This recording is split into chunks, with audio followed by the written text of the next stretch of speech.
Assalamualaikum warahmatullahi wabarakatuh. Halo semuanya, perkenalkan nama saya Adinda Rafelia Sofyan Putri. Saya dari kelas 2C, jurusan Pendidikan Guru Sekolah Dasar Universitas Sultan Ageng Tirtayasa. Nah, di sini kita akan belajar tentang bagian-bagian tumbuhan dan fungsinya. Tumbuhan adalah makhluk hidup yang pada umumnya memiliki akar, batang, daun, bunga, dan buah. Tumbuhan dapat pula disebut tanaman atau pohon. Yang pertama yaitu akar. Akar adalah pondasi, penopang dan penyokong batang tumbuhan agar dapat berdiri dengan kokoh secara permanen. Nah, selanjutnya adalah bagian-bagian akar. Yang pertama ada tundung akar. Tundung akar adalah akar yang hidup di bagian ujung yang bernama kaliptra. Fungsi kaliptra adalah untuk melembabkan akar agar tidak mengalami gesekan dengan partikel tanah. Selanjutnya yaitu rambut akar.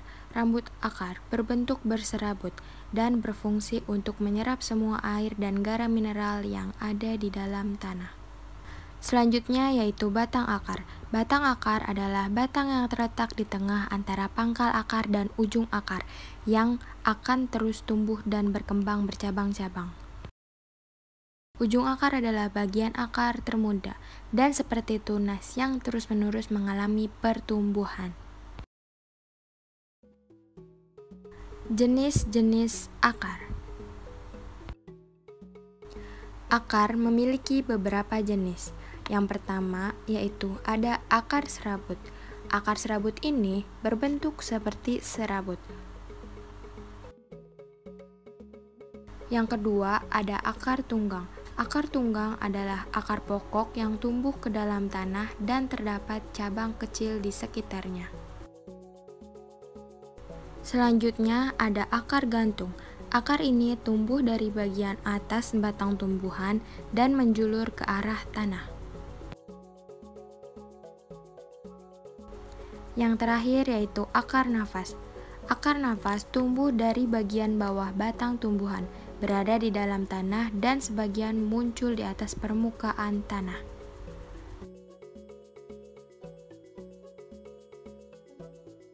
Fungsi akar. Yang pertama adalah untuk menyerap air dan mineral dari dalam tanah. Yang kedua adalah untuk menyokong batang tumbuhan. Yang ketiga untuk tempat respirasi atau pernapasan. Dan yang keempat adalah untuk menyimpan makanan. Lalu ada batang.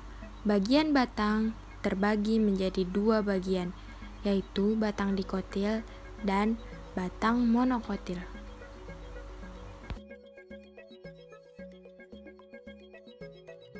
Jenis-jenis batang. Yang pertama ada batang berkayu. Batang berkayu adalah batang tumbuhan yang terdiri dari kayu. Yang kedua ada batang basah. Batang basah adalah batang tumbuhan yang lunak dan berair. Yang ketiga ada batang rumput. Batang rumput adalah batang tumbuhan yang beruas dan berongga.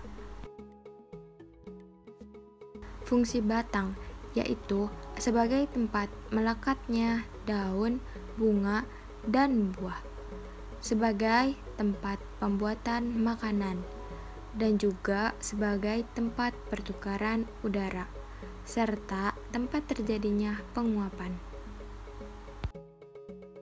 Daun. Daun adalah bagian tumbuhan yang berbentuk tipis dan melebar. Struktur bagian daun terdiri dari helaian, tangkai, dan pelepah.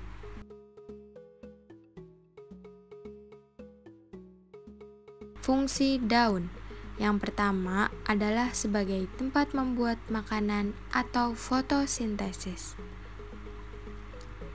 Yang kedua adalah sebagai alat pernapasan pada tumbuhan. Dan yang ketiga adalah tempat berlangsungnya penguapan. Bunga adalah bagian tumbuhan yang indah karena mempunyai bentuk dan warna yang beragam. Bagian-bagian bunga. Yang pertama ada benang sari. Benang sari adalah alat kelamin jantan. Benang sari terdiri atas kepala sari dan tangkai sari. Putik. Putik adalah alat kelamin betina. Putik terdiri atas kepala putik, tangkai putik, dan bakal buah. Selanjutnya mahkota bunga. Mahkota bunga bisa disebut juga sebagai perhiasan bunga. Ada kelopak. Kelopak adalah pembungkus bunga yang belum mekar. Yang terakhir ada tangkai bunga. Tangkai bunga adalah bagian yang menghubungkan bunga dengan batang.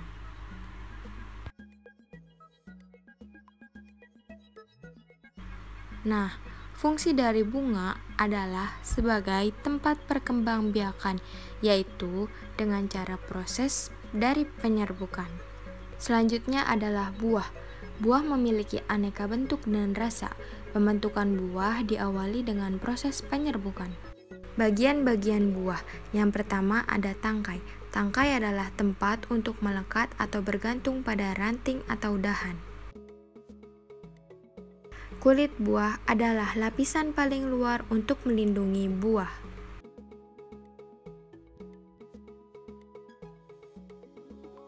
Daging buah adalah bagian buah yang dapat dimakan. Biji. Biji adalah bagian tumbuhan yang berada di dalam buah. Itu dia video pembelajaran kita kali ini tentang bagian-bagian tumbuhan dan fungsinya. Sekian dan terima kasih. Semoga video pembelajaran ini dapat bermanfaat. Wassalamualaikum warahmatullahi wabarakatuh.